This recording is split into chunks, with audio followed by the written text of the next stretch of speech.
Lisa Yates and Fiona Ross are back with more pelvic floor safe exercises. Ladies, welcome back to the show. Thanks, yeah. Before we get into exercises, who is most at risk of developing pelvic floor problems? I presume women who've had babies. Yeah, absolutely. So pregnant women, it's quite common for them to have some sort of pelvic floor problem while they're pregnant, and then postnatally they're a little bit at risk while their muscles are weaker. Also women who are surrounding the menopause, pre and post menopause, and then women that may have had gynecological surgeries such as a hysterectomy, and actually men who have been going through treatment for prostate cancer. Sometimes they've had surgery for the prostate cancer, so that puts them at risk. And the other group, which a lot of people don't know about, is actually elite athletes. They're at risk of having incontinence and pelvic floor problems because of the repetitive bounding, especially in sports like trampolining, gymnastics and running. Didn't know that. Yeah. What are the main symptoms that you've got? You know, how would you know you've got something wrong? There's lots of symptoms, but the most common ones that women talk about, and you'll see them on the TV, is leaking a small amount of urine when you're doing an activity like jumping or coughing or laughing or sneezing or exercising. That can also happen with your back passage, or sometimes you lose a bit of wind from the back passage. The other really common thing, and we don't talk about it as much, but it's actually even more prevalent than incontinence, is the symptoms of a prolapse. So what that is those pelvic organs, the ligaments in the pelvis are weakened, and because the pelvic floor is slack, they drag down a little bit. We call that a prolapse. And the symptom you feel is a bit of heaviness or dragging, but to get it diagnosed, you really need to see a health professional. That's right. Well, today we're going to do a few more pelvic floor friendly, safe exercises. Safe exercises. So shall we get into it? Yeah. Please pop on your mat. We're going to lie on our back this time. Okay.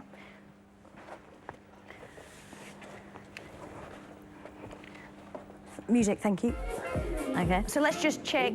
You can almost touch your heels with your fingers, Sarah, and that's how far away you want your feet. Okay. Shoulders are comfortable on the ground. We're just going to gently peel your spine up off the floor and just gently lift that pelvic floor at the same time. Remember to breathe. A little squeeze of your butt, and then slowly peel that spine back down onto the floor. So this is called a bridge, Sarah.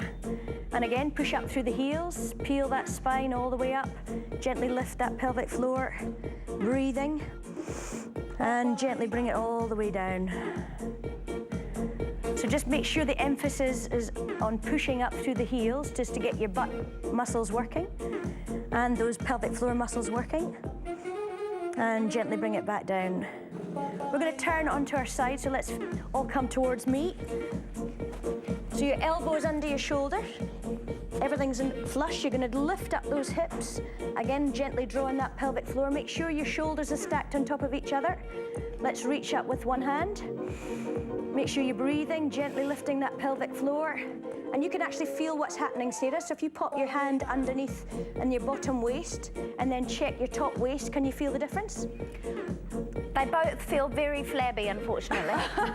I don't That's the wrong believe it. answer. And gently bring yourself down. Let's flip our legs round to the other side and try the other side. So let's hope this is a little bit different. Again, everything's flush, elbow under the shoulder. Again, gently lift that pelvic floor, gently lift the hips. Make sure the shoulders are stacked on top of each other. And have a feel this time and see if you notice a difference, Sarah. Any difference? I just can't feel through the fat. What am I meant to feel? I'll feel for her. Oh, look, the muscles are working. Oh, really? Excellent. Yes, there they are. Feel that. Oh, yes, I can feel them underneath. Good girl. And gently bring it back down. Let's come back onto our backs. So remember, you almost touch your heels with your fingers. You know you're in the right position.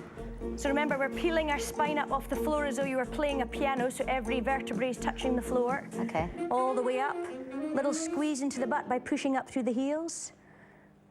And don't forget to just gently lift that pelvic floor and slowly release all the way back down.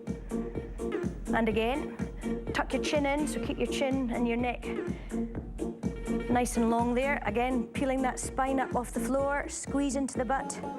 Make sure you're breathing. And slowly bring it all the way back down. Let's try one more time.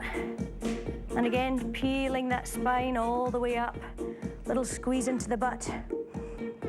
And gently bring it all the way back down. Come back over onto your side. All right. And again, just last little lift. Everything's flush, elbow under the shoulder. Gently lift the hips and gently lift the pelvic floor. You're going to have to practice this one, Sarah, a little bit more. I know, I think I need Not to go. a sit-up inside, Not a sit-up. girls. Excellent for your obliques. And obviously, very safe for your pelvic floor. We're not putting any pressure on that pelvic floor. And gently release it down. That's amazing because it is really effective. We're going to have to leave it there today, ladies, but it really is effective, and yet I can see you're not doing that pushing and stressing your pelvic floor. Thank you so much for coming in. And Fiona and Lisa will be back with more exercises tomorrow.